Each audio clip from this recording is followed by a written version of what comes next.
It's 10 at night and you are a genius. You set the alarm for 6, you lay out the gym clothes, you can see the whole better life clearly, the early start, the work, the person you're becoming, and the plan is flawless. You mean every word of it. Then 6 in the morning arrives and a different person is wearing your body.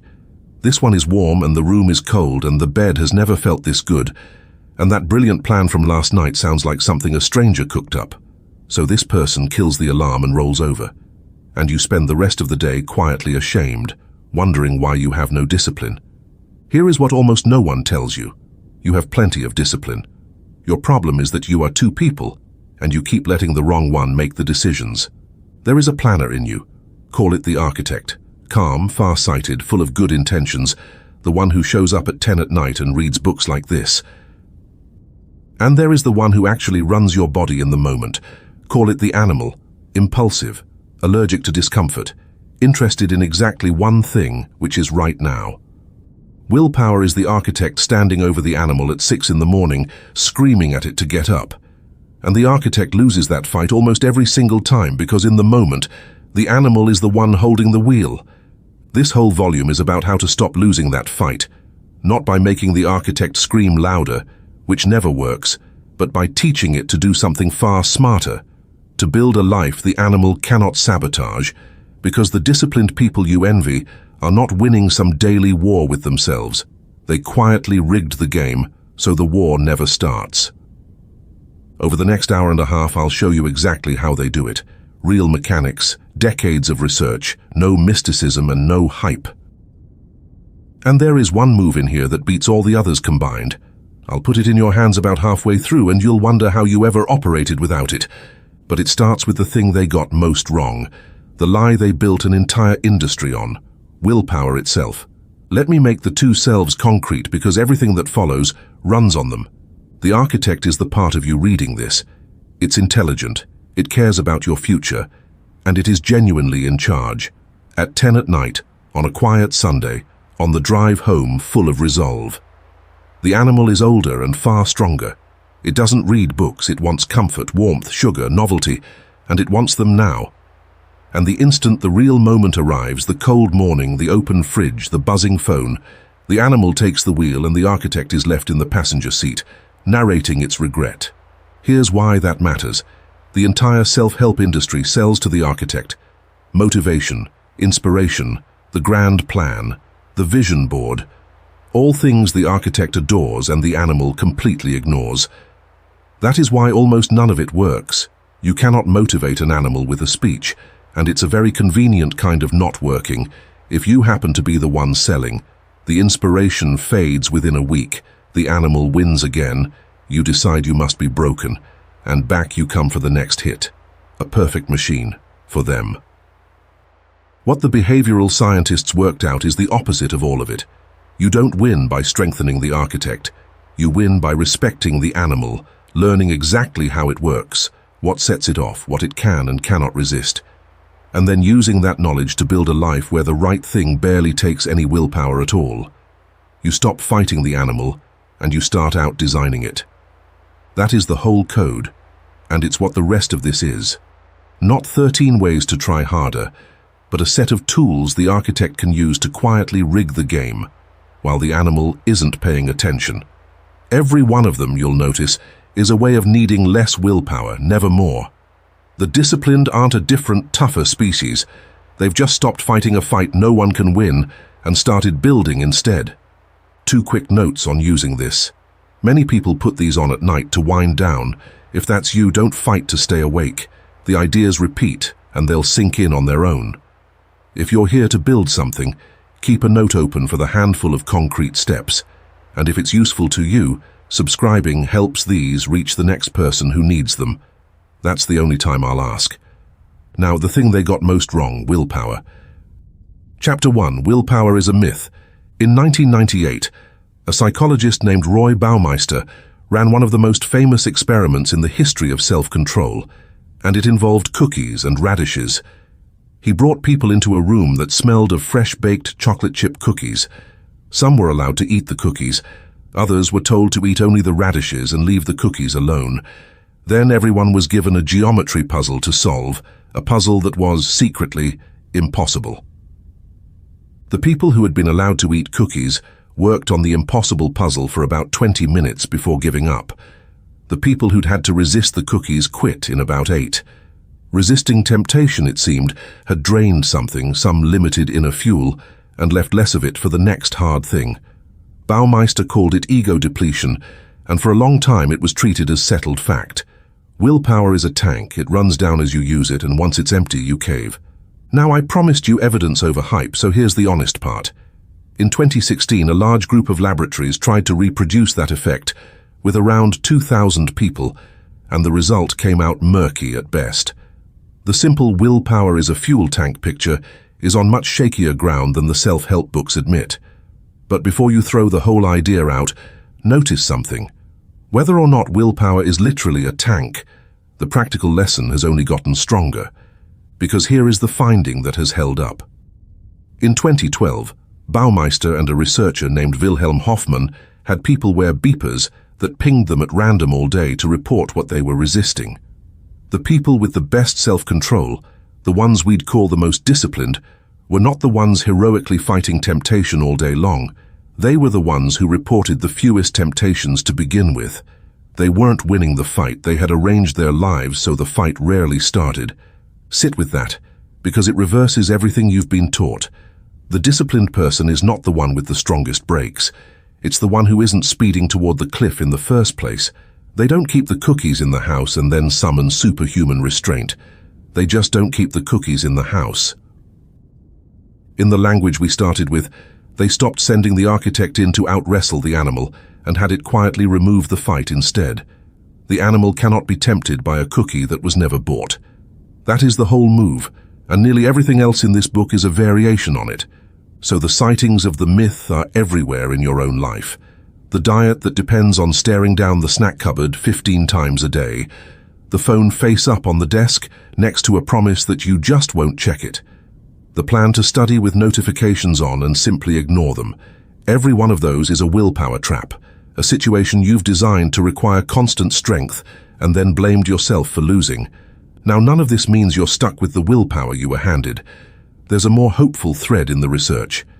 In a set of studies in Australia, psychologists Megan Oten and Ken Cheng put people through a simple self-control program for a couple of months. Some a physical exercise routine, others a budgeting plan or a study schedule. The striking part wasn't that people got fitter or saved money. It was that their self-control improved in completely unrelated corners of their lives. The people on the exercise program started, without being asked, eating better, drinking less, smoking less, even washing the dishes more. Practicing self-control in one place seemed to strengthen it everywhere. The way training a muscle in the gym makes it useful far outside the gym. So willpower behaves less like a tank that only empties and more like a capacity you can slowly grow. You just don't grow it by white-knuckling. You grow it with small, structured, repeated wins, and you protect the willpower you do have by making fewer decisions with it. Every trivial choice you make in a day, what to wear, what to eat, what to answer first, draws from the same well you need for the hard things. It's why some famously effective people deliberately strip the small decisions out of their lives. The identical outfits, the same breakfast, the fixed morning routine. It looks eccentric. It's actually strategy. They've automated the trivial so their limited capacity for hard choices is pointed at what matters. You can do the same on a smaller scale by turning your good behaviors into fixed routines that require no decision at all, because a behavior you don't have to decide on is a behavior willpower can never lose. So here's the first protocol, and it's the foundation of everything after it. Stop trying to be stronger and start needing to be strong less often. 1. For one day, notice every moment you rely on in-the-moment resistance. 2. For each one, ask not, how do I resist this, but how do I remove it? The snack you don't buy can't tempt you. 3. Pre-decide. Make the choice once in a calm moment so you're not redeciding it 100 times in weak ones. 4. Cut the number of decisions altogether with routines and defaults, so most of your good behavior needs no decision at all. 5. Then spend the willpower you've saved on the few things you genuinely can't engineer away. There's an ancient version of this worth stealing. In Homer's Odyssey, Odysseus wants to hear the siren's song without steering his ship onto the rocks, so he has his crew tie him to the mast and stop their own ears with wax, with orders to ignore any command he gives until they're safely past. He doesn't trust his future self to resist in the moment, so he removes the choice in advance, while his mind is still clear. Behavioral scientists call these Ulysses contracts or pre-commitment devices, and they're among the most powerful tools you have. You bind your future self now when you're strong, so the weak moment version of you can't do the damage. The cash-only envelope so you can't overspend, the app that locks you out of the internet for 3 hours, the automatic transfer that moves money into savings before you can touch it. Some people even put real stakes on it. There are services where you pledge money that gets donated to a cause you can't stand if you fail, turning your own slip into something you'll do almost anything to avoid. It sounds extreme, but look at what it really is. An honest admission that in the moment willpower is unreliable, and the intelligence to build around that fact instead of pretending you're above it. The disciplined are not too proud to tie themselves to the mast. That's the whole reframe. Discipline isn't a bigger engine. It's a shorter, easier road. That's the whole reframe. Discipline isn't a bigger engine. It's a shorter, easier road. And the most famous willpower study ever run, one you've almost certainly heard of, proves it, even though nearly everyone gets its lesson exactly backwards. Chapter 2, The Marshmallow and the Real Lesson. You know this one, or you think you do. A researcher named Walter Mischel at Stanford sat small children down at a table, one at a time, and put a marshmallow in front of each of them. The deal was simple. You can eat this one now, or if you can wait about 15 minutes while I'm gone, you can have 2. Then he left the room and filmed what happened. The popular version of the story ends there with a tidy moral. Some kids have willpower and some don't, and the ones who waited went on to better lives. And it's true that in later follow-ups, the children who waited longer tended, on average, to do better on some measures years later. But that tidy moral gets the actual lesson almost exactly wrong, in 2 important ways. Here's the first. Mischel's real discovery wasn't that some children are born with steel spines. It was in how the successful waiters waited. The kids who lasted did not sit there locked in a heroic staring contest with the marshmallow, straining every muscle not to grab it. They looked away. They covered their eyes. They sang songs, kicked the table, turned around in their chairs. Some of them reimagined the marshmallow as something else entirely. A fluffy cloud, a photograph, anything but a warm, sweet thing you could eat. They didn't beat the temptation with force. They managed their own attention so the temptation lost its grip. And when Mischel simply taught these tricks to other children, their waiting times shot up. Self-control turned out to be a skill you could teach a 5-year-old in an afternoon. Here's the second thing, and I include it because I'd rather you trust me than be impressed. In 2018, a team led by Tyler Watts tried to reproduce the famous long-term results with a larger and more diverse group of children, and found that most of the marshmallow test's predictive power faded once you accounted for the child's family background and circumstances. A kid who could wait was often just a kid who'd learned from a stable environment that promises get kept. So the marshmallow test was never a measure of innate character, and it was never destiny. Which is good news, because it means the thing that actually mattered, the strategy, is something you can still learn at any age. And you can name the strategies because they're the same 3 moves those children stumbled into. Distraction, pulling your attention off the thing. Distance, putting physical space between you and it. And reframing, changing what the thing means so it stops looking like a reward. The disciplined adult is doing exactly what the successful 5-year-old did, just with a cigarette, a credit card, or a phone instead of a marshmallow.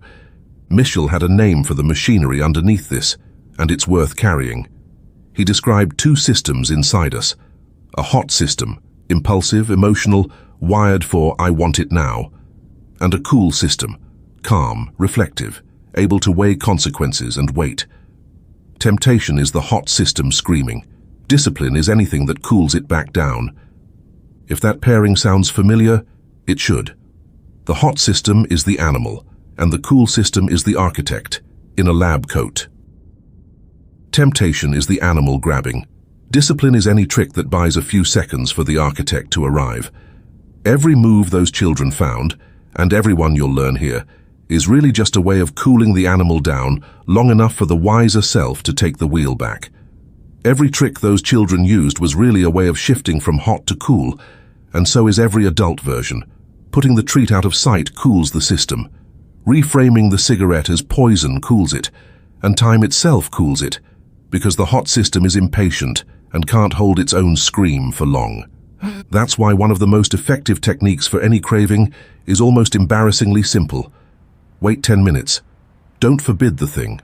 Forbidding starts a fight, and the hot system loves a fight. Just delay it. Tell yourself you can have it, but not yet. In 10 minutes. Cravings rise like waves, and a wave you don't feed will crest and fall. 10 minutes later, more often than not, the hot system has wandered off, and the cool system is back at the wheel, and you notice the urge has quietly dissolved on its own. You can test it tonight, the next time you reach for the phone out of boredom. Don't ban it. Put it across the room and say, 10 minutes. 9 times out of 10 the itch fades and you've won the round without throwing a single punch, the same way a 5-year-old won it by turning around in her chair. The sightings are your whole daily struggle, seen properly. Willpower says sit next to the cake and don't eat it. Strategy says put the cake in the other room. Willpower says feel the craving and override it. Strategy says the cigarette isn't a reward you're denying yourself. It's the thing quietly stealing your breath, and once it looks like that, there's less to resist. So run the protocol the children taught us. 1. Distract. When a craving hits, deliberately move your attention to something else for a few minutes. Most cravings crest and fall fast when you stop feeding them with focus. 2. Distance. Build physical space between yourself and the temptation, because every extra step of friction does the work your willpower was going to have to do. 3. Reframe. Change the meaning of the thing until it no longer looks like a gift. 4. Pre-commit. Make the decision before you're standing in front of it when your head is clear. Outmaneuvering temptation, though, is only half of discipline. The other half is building something new in its place. And to do that, you have to understand the machine that's actually running most of your day, not willpower, habit. Chapter 3, The Habit Loop. Here's a number that should change how you think about your own life. Researchers who study behavior, led by a psychologist named Wendy Wood, estimate that somewhere around 40% of what you do on a given day isn't a decision at all. It's habit. Behavior you repeat automatically, in the same context without ever really choosing it. Roughly 2 out of every 5 of your actions today will happen on autopilot. That sounds like a loss of control, but it isn't a flaw. It's the brain doing exactly what it evolved to do: save energy. Conscious decision-making is expensive and slow, so the brain takes any behavior you repeat enough and hands it down to an older, deeper structure, a region called the basal ganglia, where it can run automatically, freeing your conscious mind for new problems. Neuroscientist Anne Graybiel at MIT watched this happen inside the brains of rats learning to run a maze. As the route became a habit, the animal's brain activity changed shape. It fired at the beginning, when the habit was triggered, and at the very end, when the reward arrived, and went quiet in the middle. The whole behavior had been packed into a single automatic unit, bookended by a start signal and a payoff. That structure has a name, popularized by the writer Charles Duhigg, and once you see it, you can't unsee it. Cue, routine, reward. A cue triggers the behavior. The routine is the behavior itself. The reward is what your brain gets out of it. And that reward is what teaches the loop to run again next time. Stress, then a cigarette, then a wave of relief. The front door at the end of a workday, then the couch and the phone, then the comfort of switching off. Run that loop enough times and it stops being a choice. The cue alone will pull you through it before you've consciously decided anything. And here's the part that matters most. Those neural loops never fully erase. That's why the old habit is still there years later, waiting, and why breaking a bad habit by willpower almost never works. Because you don't break a habit, you rebuild it. And the key, which Duhigg drew straight out of the research, is this: keep the cue and keep the reward, but change the routine in the middle.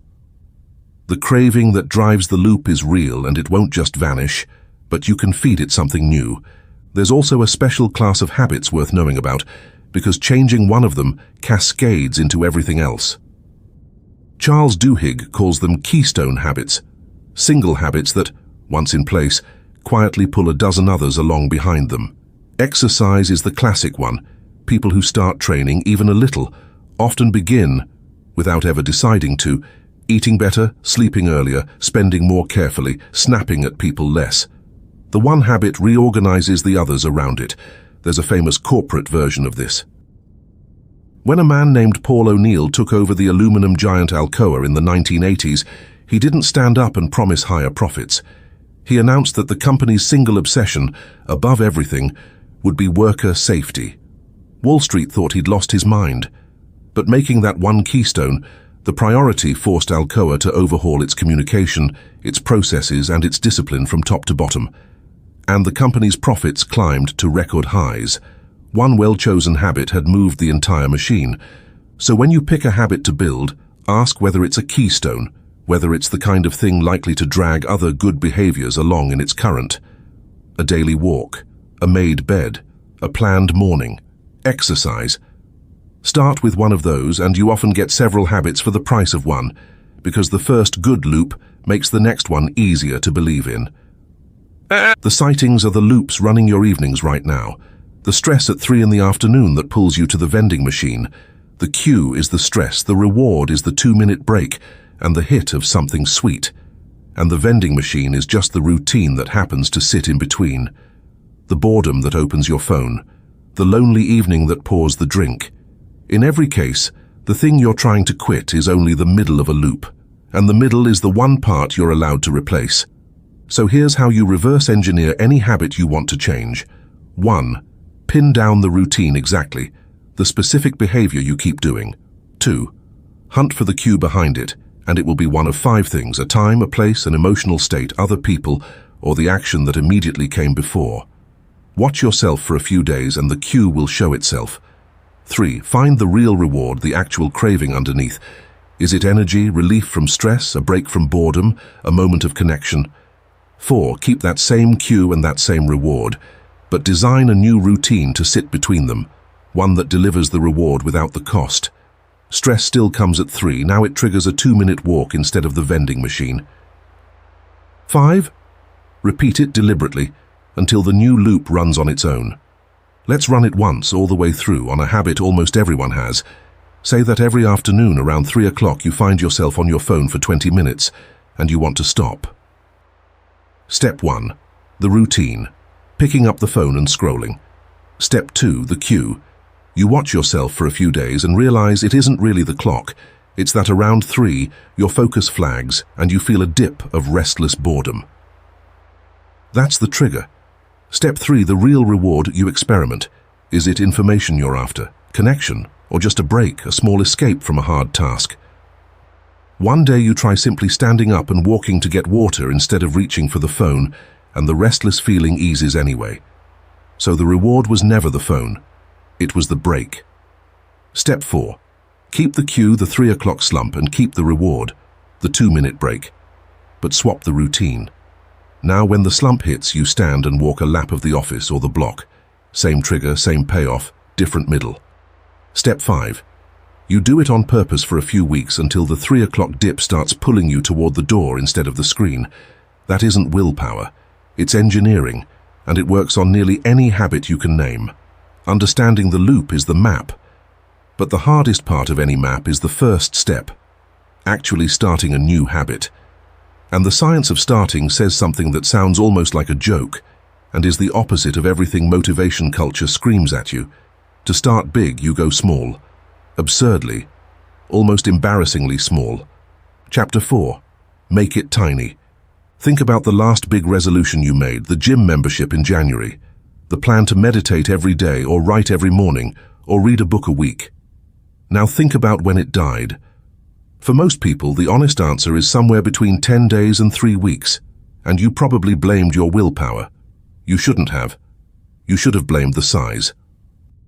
A behavior scientist at Stanford named B.J. Fogg spent years reducing behavior to its simplest formula, and it comes down to three things happening at once: motivation, ability, and a prompt.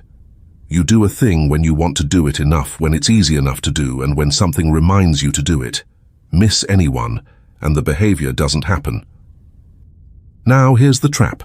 Almost everyone tries to build new habits on the first factor, motivation. They wait to feel inspired, or they hype themselves up. But motivation is the least reliable thing in the entire equation. It spikes and it crashes. It's high on January 1st and gone by January 15th. Build a habit on motivation, and you've built it on sand. So Fogg's answer is to ignore motivation almost entirely and attack the second factor instead: ability. Make the behavior so small, so absurdly easy, that you barely need any motivation at all. Not 30 minutes of exercise, 2 push-ups, not 20 minutes of meditation, 3 slow breaths, not floss my teeth. Floss one tooth. It sounds like a joke, and that's exactly why it works. The goal at the start is not to get fit or become a writer. The goal is to make the behavior so tiny that you cannot talk yourself out of it, even on your worst day, and to do it so consistently that the loop wires itself in. This is how you slip a habit straight past the animal. The animal will fight an hour at the gym with everything it has, the dread, the excuses, the sudden urgent need to do literally anything else. But 2 push-ups, it won't even look up. The ask is too small to trip its alarm. You're not overpowering the animal here, you're walking in under its radar. Size can come later, and it will, on its own. A tiny habit you actually do beats an ambitious one you abandon, every single time. Fogg adds 2 things that make it stick. First, anchor the tiny habit to something you already do without fail. After I start the coffee, I do 2 push-ups. The existing routine becomes the prompt, so you never have to remember.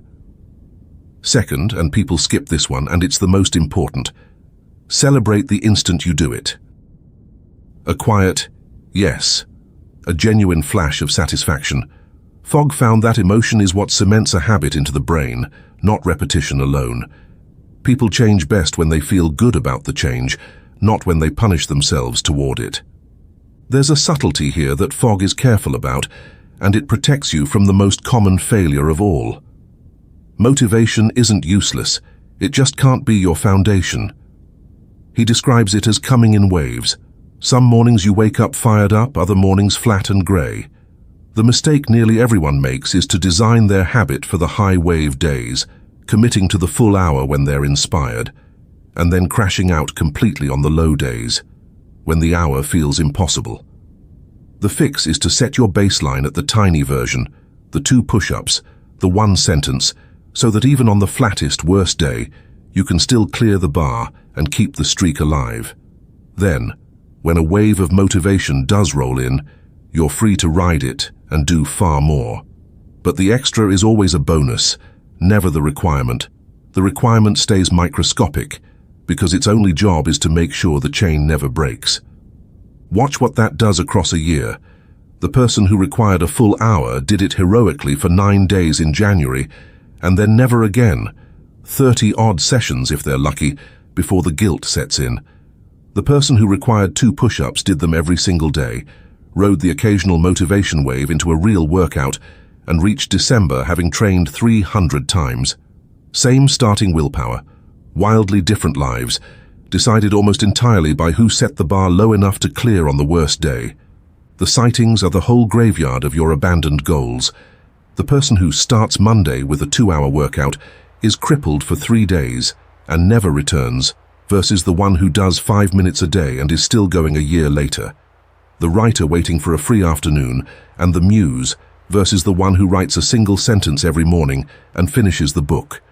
Small and consistent beats big and sporadic, because small is the only thing that survives a bad day, and bad days are where habits are actually won or lost. So here's the protocol. 1. Take the goal you keep failing at and shrink it to a version that takes under 2 minutes and feels almost too easy to bother with. 2. Anchor it to something you already do every day so the existing action becomes the reminder. 3. At the start, do only the tiny version and actively resist the urge to do more. You are building the streak, not the volume. 4. The moment you finish, celebrate genuinely, even if it feels silly. because that good feeling is the glue. 5. And let it grow when it wants to grow, not on a schedule you force. Making it tiny is how you start. The next idea is how you make it stick and scale. And it turns out the deepest lever in all of habit change isn't about behavior at all. It's about who you believe you are. Chapter 5, The 2-Minute Rule and the Identity Trick. There's a line from the writer James Clear that's worth memorizing. You do not rise to the level of your goals, you fall to the level of your systems. Goals are the easy part.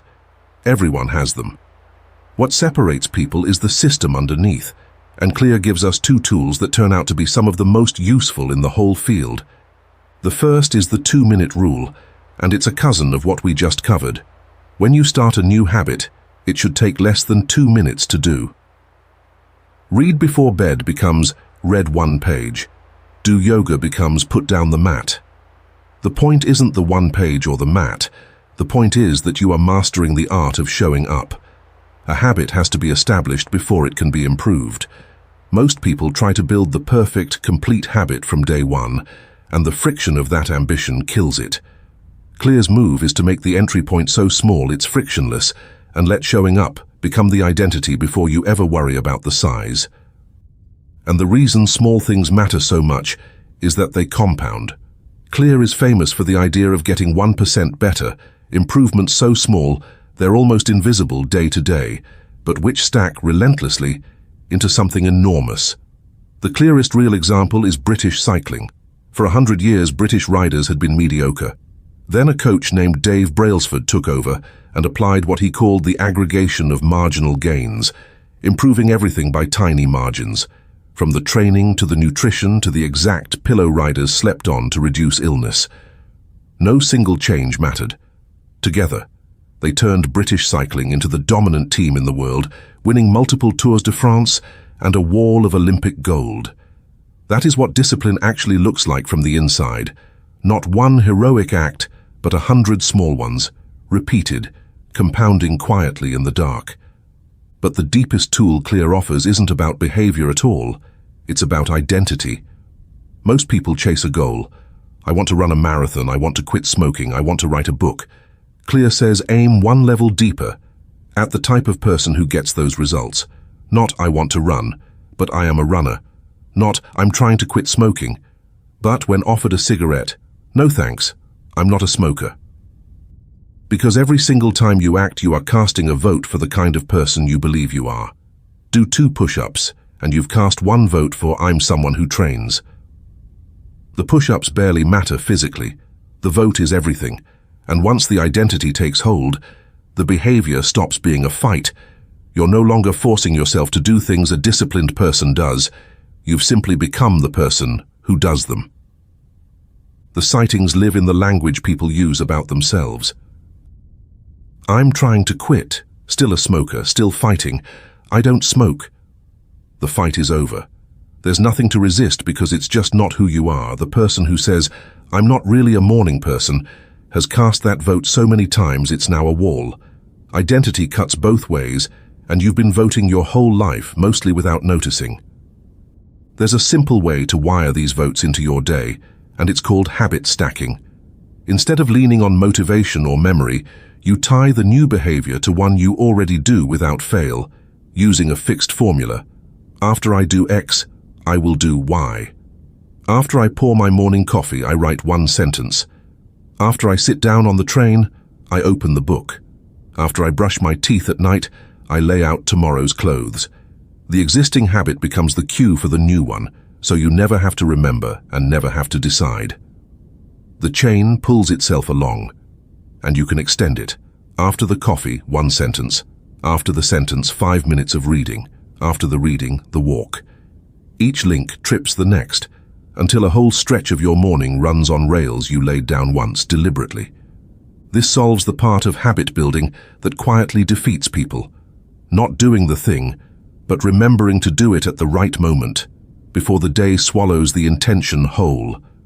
Anchor the new behavior to the old one, and the old one does the remembering for you. That's how disciplined mornings are actually built, not through a heroic act of will at 6 a.m., but through a chain of small habits, each holding the door open for the next. So here's the protocol. 1. Decide who you want to become. State it as an identity, not an outcome. I'm a runner. I'm a writer. I'm the kind of person who keeps their word. 2. Ask what that person would do today, and then do the 2-minute version of it. 3. Keep the entry point under 2 minutes so that showing up is never the hard part. 4. Every time you do it, name it silently as a vote. This is who I am now. 5. Follow one rule when life gets in the way: never miss twice. Missing once is an accident. Missing twice is the start of a new, worse habit. Here's how the identity shift actually feels, because it's subtle until you've lived it. For a while, you're acting as if. You do the 2 push-ups, you write the sentence, and a small voice mutters, "Who are you kidding?" Ignore it and keep casting the vote. Because somewhere around the point where the behavior turns routine, the story quietly flips. You stop thinking, "I'm trying to become someone who trains," and catch yourself thinking, matter-of-factly, "I train, it's just what I do." And once that sentence is simply true, the war is over. You no longer have to motivate yourself to do the thing any more than you have to motivate yourself to brush your teeth. It's part of who you are now, and skipping it would feel faintly wrong, like wearing someone else's coat. That's the real destination. Not a lifetime of forcing yourself, but the ordinary morning the behavior stops being something you do and becomes something you are. Identity sets the direction, and tiny habits get you moving. But there is one specific sentence, one sentence structure, that has been tested in hundreds of studies and does more for follow-through than almost anything else humans have measured. It's time to hand it to you. Chapter 6. The most powerful sentence, if then. At the very beginning, I promised you one move that beats all the others combined. This is it. It isn't a mindset, and it isn't a surge of willpower. It's a single sentence, and it's the closest thing to a cheat code that the science of behavior has ever found. If I could get you to change only one thing about how you approach your goals, it would be this. Stop saying what you want to do, and start saying exactly when, where, and how you'll do it, in a specific sentence decided in advance. Psychologists call these implementation intentions. You can just call them if-then plans, and they are close to a cheat code. The format is simple. If situation X happens, then I will do Y.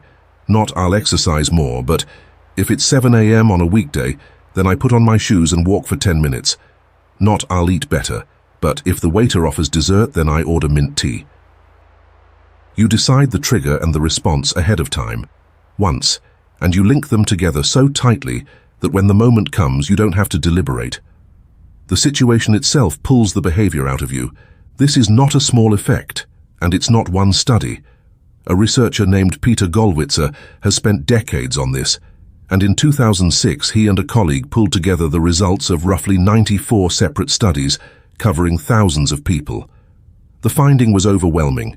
People who turned their goals into specific if-then plans followed through dramatically more often than people who had the exact same goal and just intended to try. It shows up everywhere. People who wrote down precisely when and where they would exercise worked out far more than those who were merely encouraged to. Patients remembered to take medication. Students turned in the hard assignment. More people showed up to vote when they were asked in advance what time they'd go and how they'd get there. Same goals, different sentence, enormous difference in what actually happened, and the numbers are not subtle. In one well-known experiment on exercise, researchers took people who wanted to work out and split them into groups. One group set the goal and were given encouraging material about the benefits of exercise. Another group did the same, but also wrote a single if-then sentence naming exactly when and where they would exercise that week. In the first group, around a third followed through. In the second group, over 90% did. Same goal, same information. The only difference was one specific sentence pinning down the moment, and follow-through nearly tripled. In another study, students who wrote down precisely when and where they'd finish a hard task over their holiday break were roughly twice as likely to actually do it as those who merely meant to. That is an enormous return on the 10 seconds it takes to write the sentence. There is almost nothing else in all of behavioral science that is that cheap and that powerful at the same time. And once you understand why it works, you'll see it fits everything we've built so far. An if-then plan hands the control of your behavior over to a cue in the environment, which means you're not relying on willpower or memory in the moment, the two things that fail you exactly when you need them. You've preloaded the response, so the habit loop fires on its own. You're doing on purpose what your bad habits already do to you automatically, letting a trigger pull an action. Put in our terms, an if-then plan is the architect leaving written orders that the animal will follow without arguing. You don't have to win the 6 a.m. fight because you already made the decision the night before in a calm moment and bolted it to a trigger. When the moment finally comes, the animal doesn't get a vote. It just follows the rail the architect laid down while it was asleep. The sightings are the difference between the goals that happen and the ones that evaporate. I really should call my mother more. Vague, and it never happens. If it's Sunday evening, then I call my mother while I make dinner. It happens. I need to stop doom scrolling in bed. You'll be scrolling tonight. If I get into bed, then my phone goes on the charger across the room. Now there's a chance, so here's the protocol, and I genuinely stop and do this one. 1. Take a goal you keep missing and write it as an if-then sentence. If a specific situation arises, a certain time, a certain place, a certain trigger, then I will take one specific action. 2. Make the cue concrete and hard to miss. Anchor it to something that already happens in your day. 3. Write a second if-then for the obstacle you know is coming. If I feel too tired to train, then I'll do just the first 2 minutes. Planning for the temptation in advance is half the power. 4. Write it down or say it out loud. The specificity is what makes it work. 5. Rehearse it in your mind once, seeing the cue trigger the action so the link is primed. One refinement roughly doubles the power, and Gollwitzer studied this too. Don't only plan the good behavior, plan for the obstacle in advance with its own if-then. These are sometimes called coping plans, and they work because you already know, if you're honest, what's going to try to stop you. Trying to eat better. You know the donuts land in the break room on Fridays, so you write it before Friday. If I see the donuts, then I pour a coffee and walk back to my desk. Trying to train, and you know the excuse will be tiredness. You write, if I feel too tired to work out, then I put on my shoes and do just 5 minutes, and I'm allowed to quit after. Naming the temptation ahead of time strips it of the ambush. It stops being a surprise that overwhelms you in the moment and becomes a situation you've already rehearsed the answer to.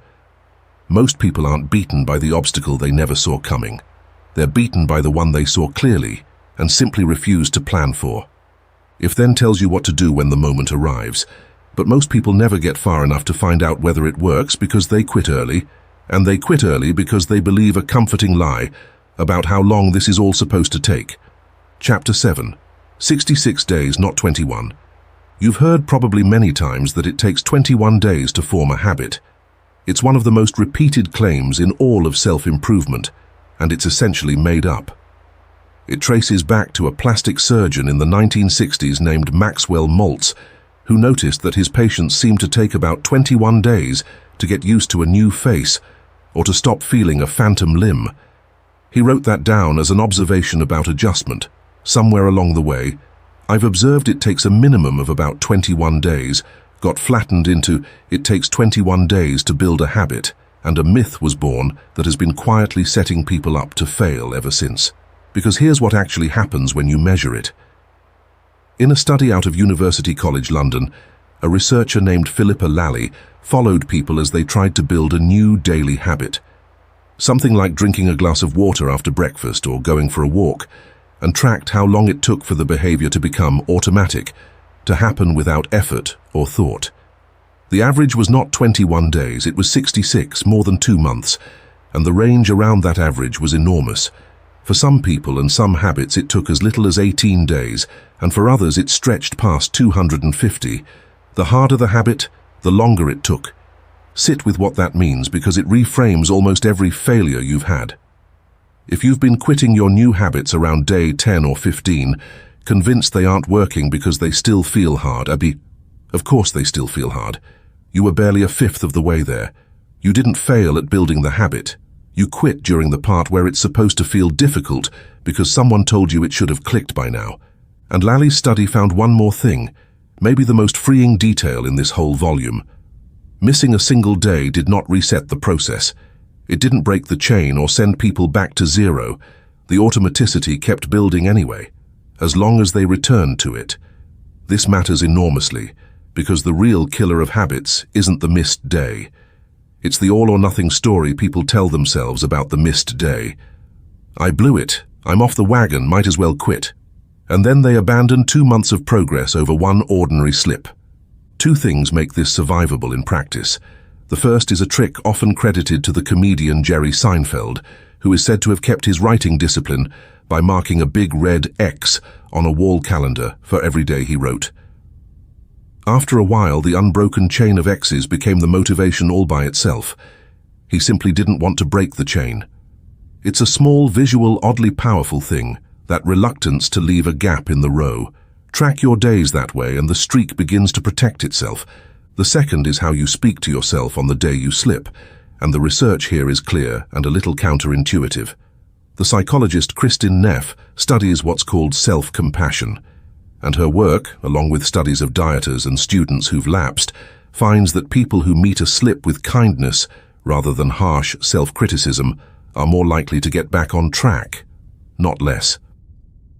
The person who eats the one cookie and thinks, "I'm weak, I've ruined everything," tends to spiral into finishing the box. The person who thinks, "That's human, one cookie is nothing, I'll pick it back up at dinner," simply picks it back up at dinner. Being gentle with yourself after a stumble isn't going soft. It is, mechanically, the thing that gets you to day 67. The sightings are the 2 classic ways people quit. The first is quitting on the timeline, giving up at 3 weeks because it hasn't become effortless, not knowing that 3 weeks is the middle, not the end. The second is quitting on the slip, missing one Tuesday and treating the whole project as ruined, when the science says the Tuesday barely mattered. So here's the protocol. 1. Commit from the start to 2 or 3 months and refuse to judge whether it's working before then. You're planting, not harvesting. 2. Track consistency, not perfection. Mark the days you show up and let the chain of marks become its own reward. 3. Accept in advance that you will miss a day and make one unbreakable rule: never miss twice. 4. Expect a messy middle, roughly weeks 3 through 6, where it still takes real effort. That stretch is normal. It is not a sign of failure, and it is exactly where most people wrongly quit. 5. Watch for the quiet signal that it's working. The first day you do the thing before you remember to decide to. Time and consistency are what wire a habit in, but you can lower the effort of the entire journey dramatically by changing something other than yourself, not your willpower, your surroundings. Chapter 8. Design the room, not the resolve. Here's a truth that should take a lot of pressure off you. Your environment is quietly making most of your decisions for you, and it's doing it whether you notice or not. We like to believe our behavior flows from our character and our choices. Mostly it flows from what's within arm's reach. This is the architect's single best trick, so it's worth saying plainly. The architect can't be there at 6 in the morning. That shift belongs to the animal, but the room can. So the architect shows up the night before and arranges everything, so that when the animal wakes and shuffles around half-conscious on autopilot, the easiest thing to reach is already the right thing. You either lose to your environment, or you win by it. There is no third door, the one where you out-willpower the room in the moment. That door has never once opened for anyone. Remember Wendy Wood, the habits researcher from earlier. One of her central findings is that the people who look the most disciplined are usually not the ones with the most self-control in the heat of the moment. They're the ones who've arranged their surroundings so that the good behavior is easy and the bad behavior is a hassle. They've stacked the deck in advance. Behavior, hers and everyone else's, tends to follow the path of least resistance. So instead of trying to become a person who takes the hard path through sheer grit, they just move the easy path to where they want to go. A psychologist named Sean Acor tells the cleanest version of this. He wanted to practice guitar more, but he never did. The guitar lived in a closet, and pulling it out was just enough hassle to lose to the couch. So he took it out and put it on a stand in the middle of his living room. 20 fewer seconds of effort to start, and his practice time shot up. Then he flipped it. He was watching too much television, so he took the batteries out of the remote and put them in a drawer across the room. 20 extra seconds of effort to start watching. And his TV time collapsed. He called it the 20-second rule. The amount of friction that decides your behavior is often almost absurdly small. We don't resist temptation so much as we resist getting up. So the whole game is to engineer friction on purpose. For the habits you want, cut the steps to almost nothing. Lay the gym clothes out the night before, put the book on your pillow, leave the healthy food at eye level on the counter. For the habits you don't want, add steps. Log out of the app every time, delete it from your phone, put the junk food on a high shelf in the basement, leave the phone charging in another room. And make the cues match. Good things visible, bad things out of sight. You are not fighting yourself. You are redesigning the room so that the lazy, path of least resistance version of you does the right thing automatically. The sightings are running your life right now, for better or worse. The phone on the nightstand guarantees you'll scroll. The phone charging in the kitchen guarantees you won't. The bowl of candy on the desk will be eaten by you today, not because you're weak, but because it's there. The people who read more often just leave books lying around. The people who eat better usually have kitchens where the easy thing to grab is the good thing. Their secret isn't strength, it's staging. The most powerful version of this is the default. Whatever happens when you do nothing at all. We overwhelmingly go along with defaults because doing nothing is the ultimate path of least resistance. There's a stark illustration in, of all things, organ donation rates across Europe. In some countries, barely 15% of people are registered donors. In others, right next door, nearly everyone is. It isn't culture or belief that explains the gap. It's the form at the licensing office. In the low countries, you have to tick a box to opt in. In the high ones, you're enrolled by default and have to tick a box to opt out. The same kind of people, opposite outcomes, decided entirely by which choice required no effort. The lesson for your own life is direct. Set your defaults on purpose, because whatever takes zero effort is what you'll mostly end up doing. Make the healthy meal the default by prepping it in advance. Make saving the default by automating the transfer the day you're paid. Make the morning workout the default by sleeping in your gym clothes. Rig the do-nothing option to be the right one, and you'll be amazed how often you happen to do the thing you meant to. So here's the protocol. 1. Pick a good habit and ruthlessly cut its friction. Reduce the number of steps to start it. Lay it out in advance. Put it directly on your path. 2. Pick a bad habit and add friction. Make it take more steps, more logins, more distance, more effort to begin. 3. Manage your cues. Put what you want in plain sight and get what you don't want out of sight entirely. 4. Use fresh environments to break old loops. Part of why habits are so hard to change at home is that every object is a cue, which is exactly why people find it easier to change on a trip or after a move. 5. Stop relying on future you to be strong in the moment, and instead set the room up now, today, so the default choice is already the right one. And one environment deserves its own mention because it now takes up more of your day than any physical room: your phone. It is the most sophisticated temptation ever built, designed by very smart people to capture exactly the attention you're trying to protect. And no amount of willpower reliably beats it, so don't try. Redesign it. The single highest return move most people can make is to get the phone out of the bedroom entirely.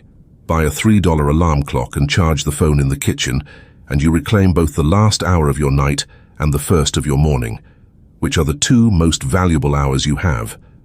Beyond that, treat the screen like a room you're staging. Delete the 2 or 3 apps that eat you alive, or at least log out, so each visit costs a full sign-in. Turn off notifications. They're just cues someone else installed in your environment to trigger their habit loop, not yours. Move the tempting apps off the home screen and bury them in a folder on the last page, so opening them takes deliberate effort. Some people even switch the whole screen to grayscale, which quietly drains the candy-colored pull. None of this takes more willpower. It's the batteries out of the remote applied to the most frictionless temptation you own. You now have the whole machine. Willpower is a myth.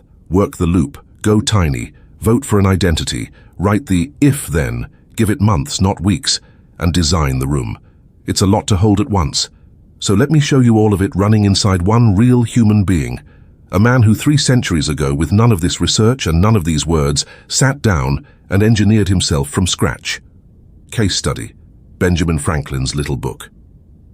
In 1726, a 20-year-old was sailing home to Philadelphia from London, and somewhere on that long crossing, he decided to do something almost no one does: to systematically make himself into a better person. Not to wish for it, to engineer it. His name was Benjamin Franklin, and the method he invented on that voyage, and refined for the rest of his life, is a near-perfect preview of everything the behavioral scientists would confirm 2.5 centuries later. He was, in the language of this volume, an architect who had stopped trusting his animal to behave on its own, and reached instead for paper, a grid, and a system that could do the disciplining for him. Franklin had noticed the same thing you have, that simply resolving to be better doesn't work. As he put it, he found that while my care was employed in guarding against one fault, I was often surprised by another. Deciding to be good, all at once in every way, failed exactly the way your resolutions fail. So he did something much smarter. He broke the impossible goal of moral perfection into 13 specific virtues. Things like temperance, order, frugality, industry, sincerity, justice, and humility. And, crucially, he refused to work on all of them at once. Instead, he made a little book. On each page he drew a grid, 7 columns, 1 for each day of the week, and 13 rows, 1 for each virtue. And he gave himself one job. He would focus on a single virtue for a single week, giving it, in his words, strict attention, while letting the others look after themselves. And each day he would mark a small black dot in the grid for every time he'd failed at it. His only goal for the week was to keep that one virtue's row clean. The next week, he moved to the next virtue, and the next, cycling through all 13 in 13 weeks, which meant he could run through the entire course 4 times a year. Franklin built a second structure around the first, a daily schedule that would look familiar to any modern productivity writer.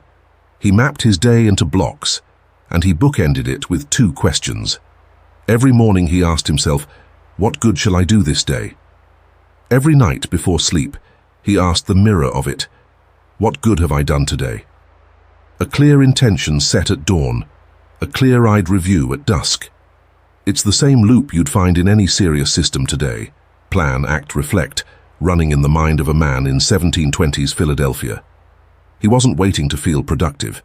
He was engineering the conditions that made productivity nearly automatic, then checking the results against his little grid and adjusting night after night after night. Stop and notice what this young man had stumbled onto, alone with no psychology to guide him. He had rejected willpower by brute force in favor of focus. One habit at a time, the thing B.J. Fogg and every serious researcher would later insist on. He had made his behavior concrete and measurable, turning the vague fog of "be better" into a specific dot on a specific line, which is exactly the visibility that modern habit science says you need. He was tracking consistency daily, building the chain of marks, and by practicing the virtues rather than just admiring them, he was doing identity work in the deepest sense, becoming an orderly man by performing order, one day at a time, casting Franklin's own version of a vote with every clean row. But here is why I love this story, and why it belongs in a volume that promised you honesty over hype. Franklin failed. Not at all of it, the method genuinely reshaped his life. But at one virtue in particular, he failed almost completely, and he was honest enough to write it down. The virtue was order, keeping his things and his time in their proper place. He simply could not master it. His work as a printer and a public man threw his days into chaos, and his desk, by his own admission, stayed a mess to the end. He found himself week after week unable to keep that one row clean. And in describing his surrender on order, Franklin told a small story that is worth more than 100 motivational speeches. He compared himself to a man who takes his axe to the smith to have the whole blade polished as bright as the edge. The smith agrees, but only if the man will turn the grinding wheel himself. So the man turns and turns, while the smith presses the axe hard against the stone. And it is heavy, exhausting work, Every so often the man stops to check the blade, and it is still mostly dull and speckled. Finally he says he'll just take the axe as it is. The smith says, "Keep turning, and in time we'll have it bright." And the man replies, "Yes, but I think I like a speckled axe best." Franklin's point about himself was gently self-mocking, that he'd made his peace with an imperfect blade.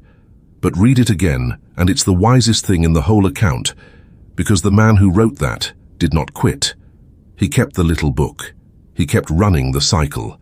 He accepted that he would never keep every row clean, that order in particular would defeat him again and again.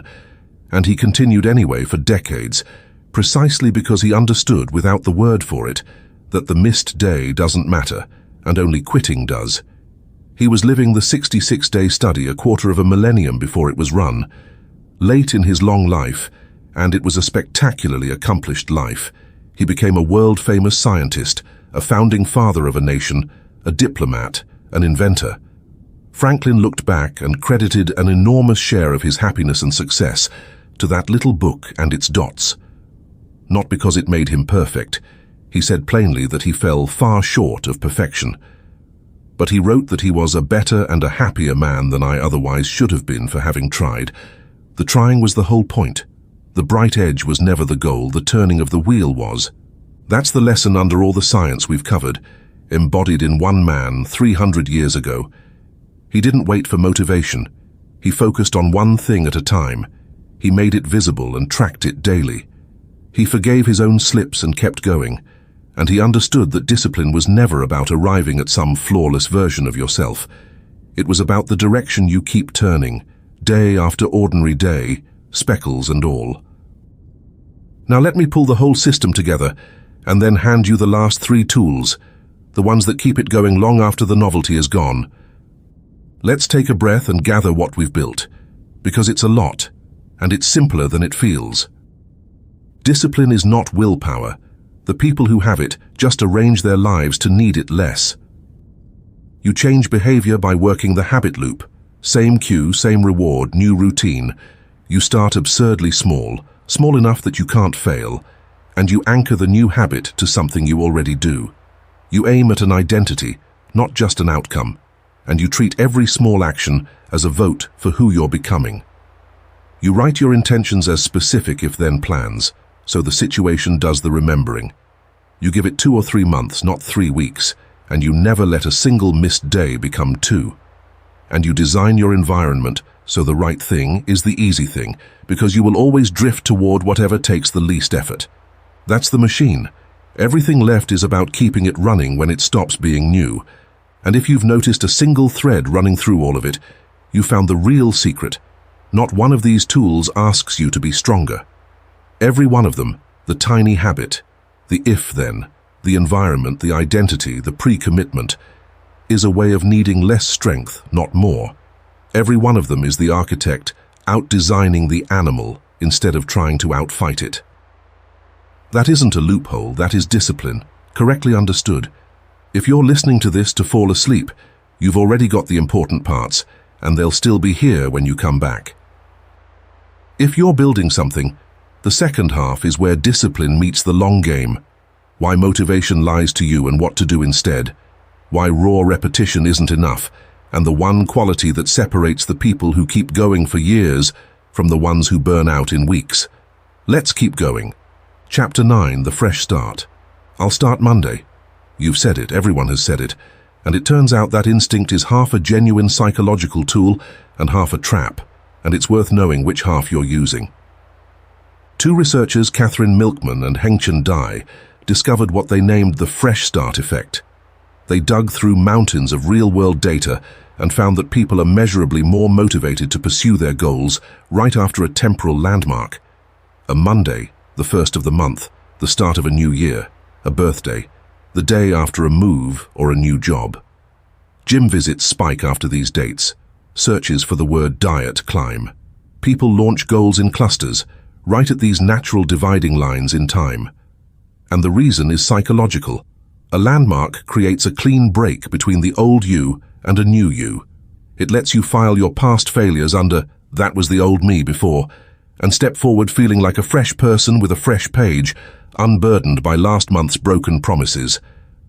That's real, and it's usefully free. A Monday genuinely gives you a motivational tailwind that an ordinary Wednesday doesn't. So use it. Deliberately time the launch of a hard new habit to one of these landmarks and let the lift do some of your work for you. But now the trap, because it's the more common one. If "I'll start Monday" is your permanent answer, the landmark stops being a launch pad and becomes an excuse. There is always a next Monday, always a next first of the month, always a cleaner starting line just up ahead. And waiting for it is just procrastination wearing a respectable coat. Worse is what the perfect start mindset does when you slip. Miss one day, eat the one cookie, and the all-or-nothing part of you says the week is ruined. Might as well wait and restart properly next Monday. And so a single stumble costs you 5 days, because you've decided fresh starts only come on schedule. Psychologists who study dieting even have a name for this trap, the what the hell effect. A dieter breaks their rule by a little, one slice of cake, and thinks, well, I've blown it now, what the hell, and eats far more than the slice, doing more damage in the giving up than the original slip ever did.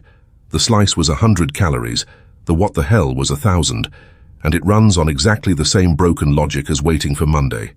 The belief that once a stretch of time is ruined, it's worthless, so you may as well write it off and hold out for a clean one. Time doesn't work that way. There is no ruined day, only the next choice inside it. The most disciplined people aren't the ones who never slip. They're the ones who've stopped treating a slip as permission to quit until the next landmark, and instead start again at the very next opportunity, which is always nearer than Monday. The sightings are both sides of the coin. The person who has been starting Monday for 3 years and has never once made it to Wednesday. And on the good side, the person who used a real landmark, a new job, a 40th birthday, the move to a new city, to finally shed an old identity and build a new routine that stuck. So here's the protocol. 1. When you need momentum to begin, deliberately schedule your start on a landmark. A Monday the 1st, your birthday. It's a real free boost, so take it. 2. But if today is just a Tuesday and you're ready, start today anyway, because now always beats Monday. 3. Manufacture your own fresh starts when you need one. A clean notebook, the first day of a named routine, any line you draw in time yourself. 4. When you slip, refuse to wait for the next Monday. The next meal is a fresh start. The next morning is a fresh start. The very next hour is a fresh start. 5. Use the landmark to drop the old identity, then hand the work over to the daily system, because the landmark starts you, but only the system carries you. Fresh starts get you moving again, but simply showing up over and over isn't enough if you're only going through the motions.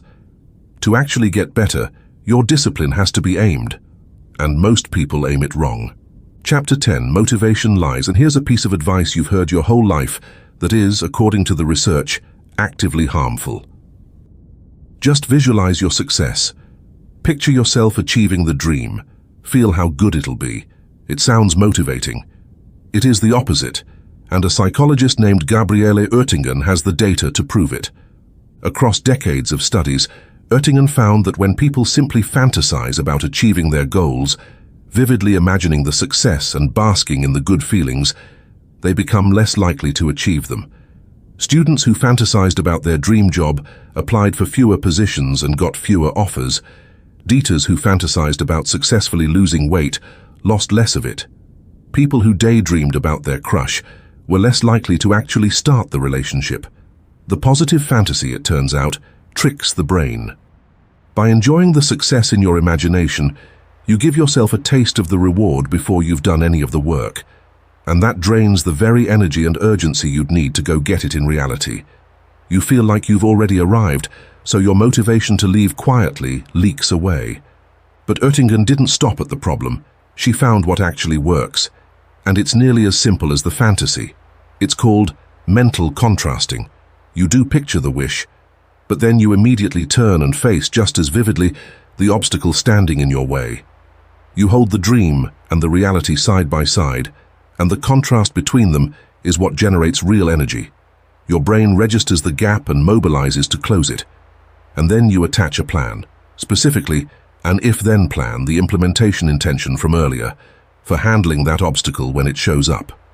Oettingen packaged the whole thing into 4 steps she calls WOOP, wish, outcome, obstacle, plan, name the wish, picture the best outcome, identify the real obstacle. And here's the key. The obstacle is almost always inside you, not out in the world. It's the habit, the fear, the excuse, the tiredness. Then make your plan. If that obstacle arises, then I will do this specific thing. It takes about 5 minutes and it works precisely because it refuses to let you get high on the fantasy. It forces the dream to shake hands with reality. You can see the difference in the studies themselves. In one, Oettingen followed graduates hoping to land a job. The ones who spent the most time positively fantasizing about their dream role sent out fewer applications and months later had received fewer offers and were earning less. The daydream felt wonderful and produced almost nothing. In another, women in a weight loss program who fantasized most about succeeding lost on average many pounds fewer than those with soberer expectations. The pattern held across health, work, and relationships. The sweeter the fantasy, the worse the result, because the fantasy quietly spends the fuel you needed for the road. Here's a worked example, so you can feel how fast the method runs. Say your wish is to finish a course you started. Outcome. Picture the certificate, the pride, the door it opens. 30 seconds genuinely felt. Obstacle. Now the honest look inward, because the real obstacle is almost always in there. After dinner you're tired, and you reach for the remote instead of the laptop. Plan. If it's after dinner and I pick up the remote, then I'll first do 15 minutes of the course and only then decide. Wish, outcome, obstacle, plan, under 5 minutes. And unlike the vision board, it aims straight at the precise moment your goal will actually be won or lost. The sightings are everywhere in modern self-help. The vision board covered in mansions and beaches that produces, after 2 years, nothing but dust. Pure fantasy. Zero contrast. The person who hypes themselves into a frenzy about their new plan and is flat within a week, versus the quieter person who honestly asks, what's actually going to stop me? And plans for that, and is still going months later. So here's the protocol, and it is WOOP. 1. Wish, name one goal that genuinely matters to you. 2. Outcome. Take a moment to picture the best result and how achieving it would feel. 3. Obstacle. Now turn and look honestly at the main thing inside you that gets in the way. The real one, not the flattering one. 4. Plan. Make an if-then for it. If that obstacle shows up, then I will take this specific planned response. 5. Run WOOP regularly, before big goals and small ones. It's a 5-minute mental routine that keeps you honest and aimed. WOOP points your energy in the right direction, but pointing it isn't the same as sharpening it. To actually improve, to get better, and not just keep showing up, you need a very particular kind of effort, and almost everyone practices the wrong way. Chapter 11. Practice at the edge. You've heard that it takes 10,000 hours to master something. That number came from the research of a psychologist named Anders Ericsson, who studied violinists at a music academy in Berlin, and found that the very best had accumulated thousands more practice hours than the merely good. A writer named Malcolm Gladwell turned that into the catchy 10,000-hour rule, and it went around the world. And Ericsson spent much of the rest of his life trying to correct it, because the popular version misses the entire point. It was never about the number of hours. Ericsson's actual finding is that ordinary practice, just doing the thing over and over, barely improves you at all past a certain point. Think of driving. You've driven for tens of thousands of hours, far past 10,000, and you are not a better driver than you were a decade ago. You're arguably worse. Repetition alone doesn't build mastery. It builds a comfortable plateau. The taxi driver of 30 years and the violinist of 30 years are on completely different trajectories, and the difference isn't hours. It's the kind of practice. Ericsson called the kind that works deliberate practice, and it has a specific shape. You work at the very edge of your current ability, on the parts you can't yet do, not the parts you've already mastered. It's effortful and often uncomfortable because you're constantly operating where you make mistakes. You get immediate feedback, so you know exactly what went wrong and can fix it.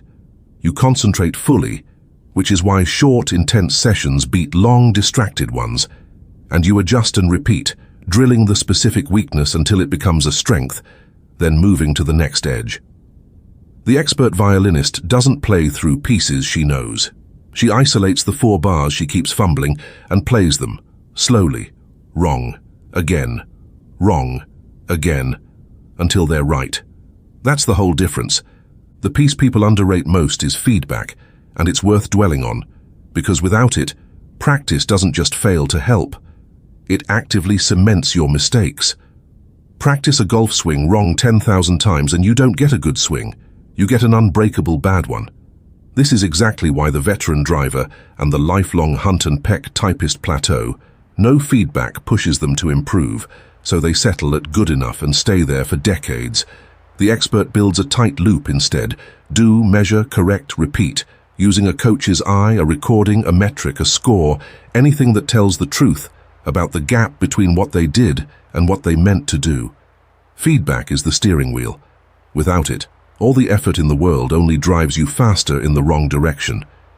And notice this quietly rescues you from the tyranny of that 10,000-hour number, which has discouraged a lot of people who decided mastery was simply out of reach. The real finding is gentler and more demanding at the same time. It was never about amassing some huge quantity of time. It's about the quality of a far smaller amount. 1 hour of focused, edge-of-ability practice, with honest feedback, is worth more than a week of comfortable repetition. You don't need 10,000 hours you'll never find. You need to make the hours you already have deliberate. This reframes what discipline is even for. It's not just the willpower to show up, it's the willingness to spend your practice time in the uncomfortable place, struggling at the edge, instead of the pleasant place, coasting through what you can already do. Most people, even hard-working ones, practice their strengths because it feels good. Real progress lives in the deliberate, humbling work on your weaknesses. The sightings are the difference between effort and improvement. The guitarist who has played for 10 years but only ever plays the same 3 songs he already knows. 10 years of comfort, almost no growth. The professional with 20 years of experience, that is really 1 year of experience repeated 20 times, versus the person who spends their practice on exactly the thing they're worst at, with someone or something telling them how they did.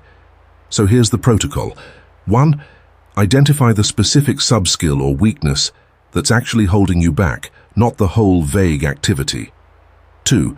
Practice at the edge of your ability, deliberately choosing the hard part where you'll make mistakes, not the comfortable part you've mastered. 3. Build in immediate feedback, a coach, a recording, a metric, anything that tells you the truth about how you did. 4. Go short and fully focused rather than long and distracted. Intensity of attention beats duration. 5. Reflect after each session, adjust, and drill the hard part again. Repeat the struggle, not the comfort. This is also why discipline and comfort are quietly enemies, and why the most disciplined people make a certain peace with a daily dose of discomfort. Not suffering for its own sake, that's just theater, but the specific productive discomfort of working right at the edge of what you can do. Comfort masquerades as progress because you're busy and it feels smooth, but you're only rehearsing what you already own. Growth lives 1 step past that in the slightly too hard, where you fumble and correct and fumble again.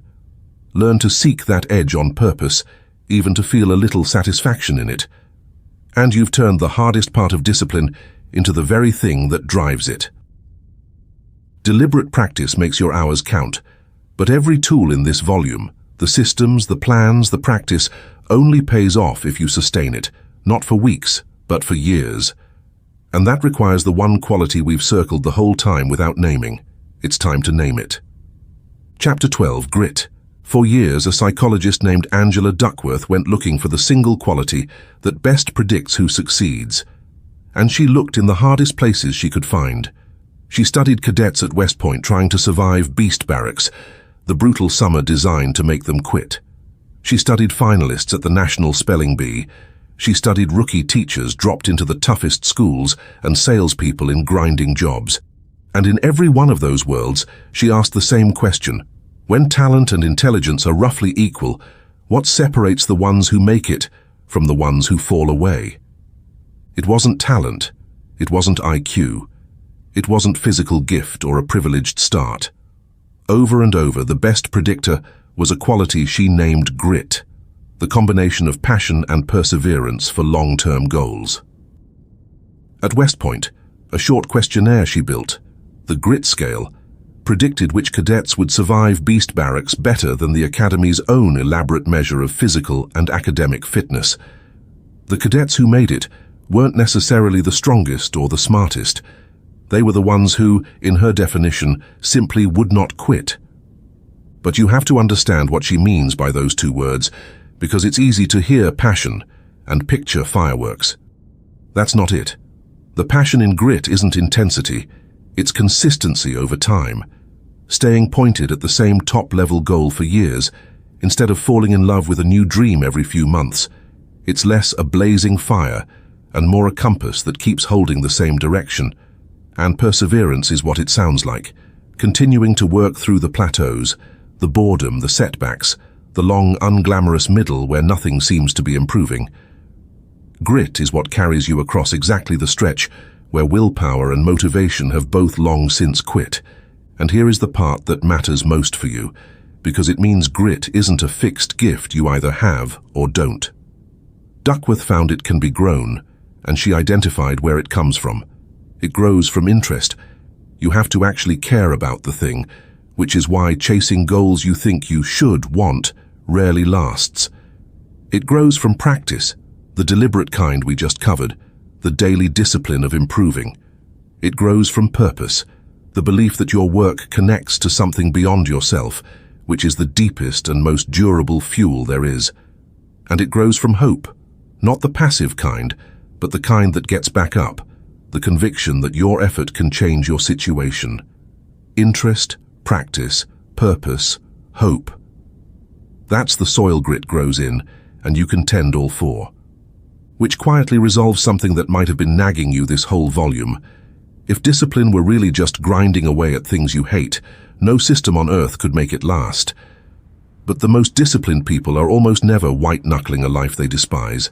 They've anchored their habits to something they care about, a purpose big enough to make the hard days worth it. That's not a nice to have, it's the load-bearing wall. Build your discipline on top of a real why, and it will hold weight that pure willpower never could. Duckworth is careful to guard against the ugly version of this, and so should you. Grit is not grinding yourself to dust at something you quietly hate, ignoring every signal to stop.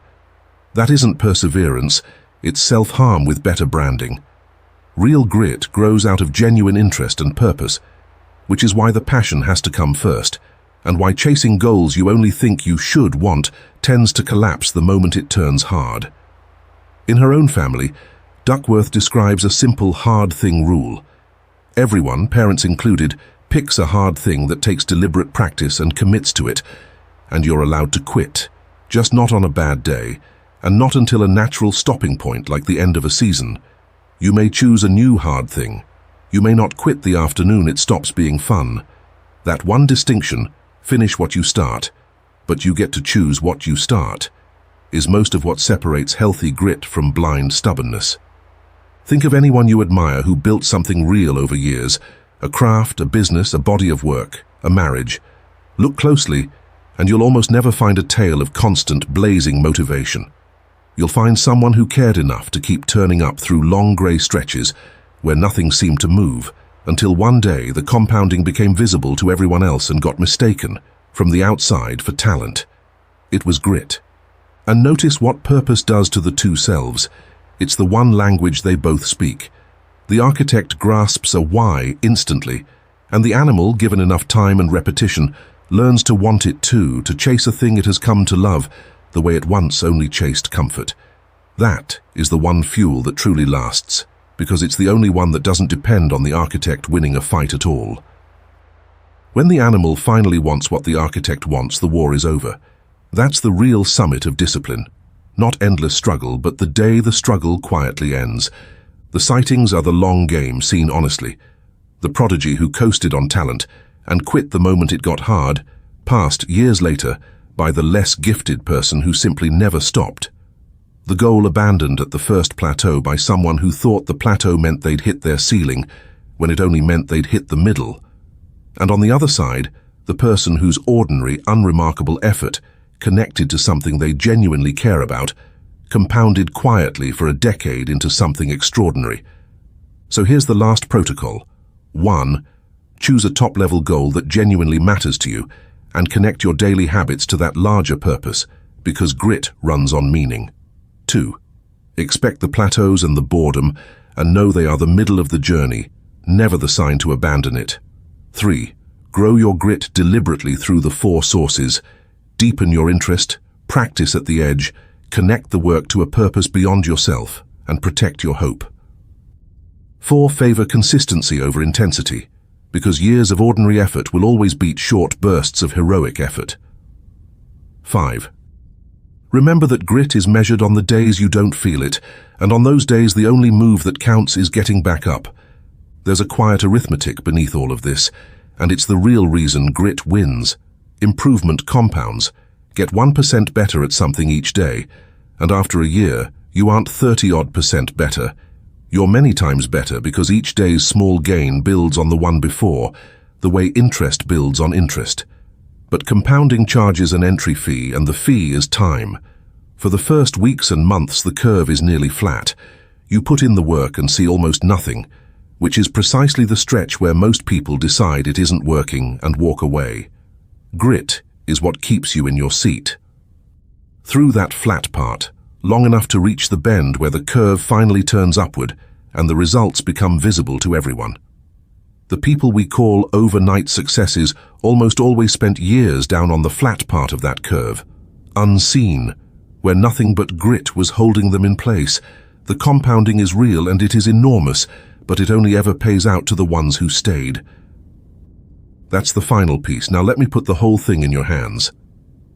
So let's put it together, because you now hold the whole thing.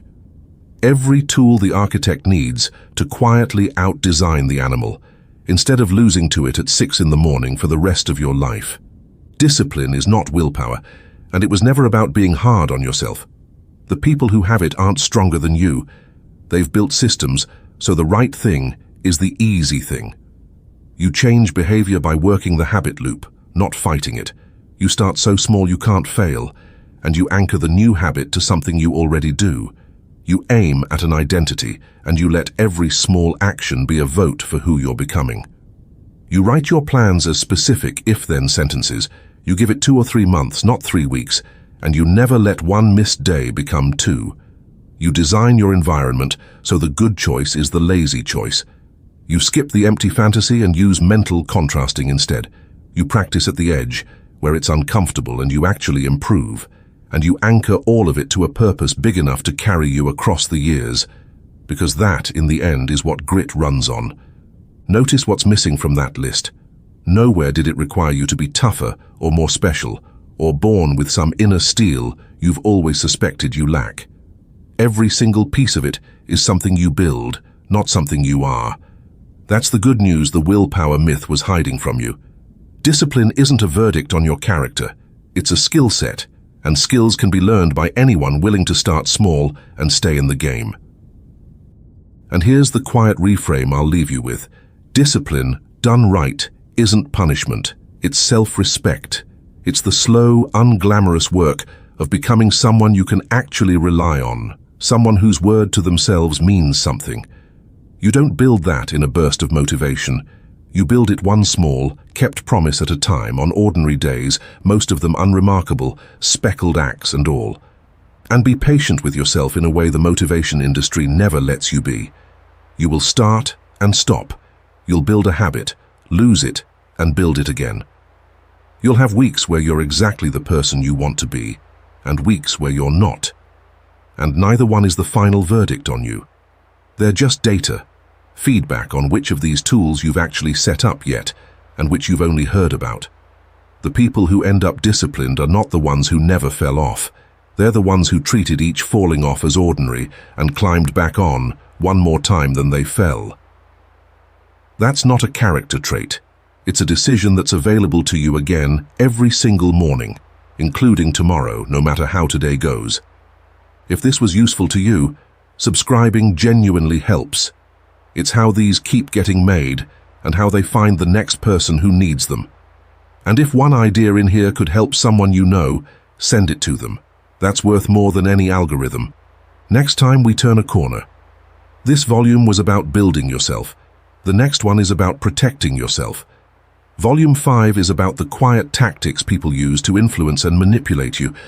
The manufactured urgency, the guilt, the flattery, the pressure that doesn't look like pressure, and how to see them coming and shut them down, calmly, before they ever get a grip. Once you can spot the machinery, it stops working on you. Until then, discipline isn't about being hard on yourself. It's about becoming someone you can count on. So build the system, start with one small thing today, not Monday, and let it carry you. You were never lazy and you were never broken. You were just outnumbered, one calm architect against one relentless animal, and losing because nobody ever handed you the tools. Now you have them. So stop trying to win the fight. Go build the world where the fight never has to happen. Small things done daily become a life. I'll see you in the next volume.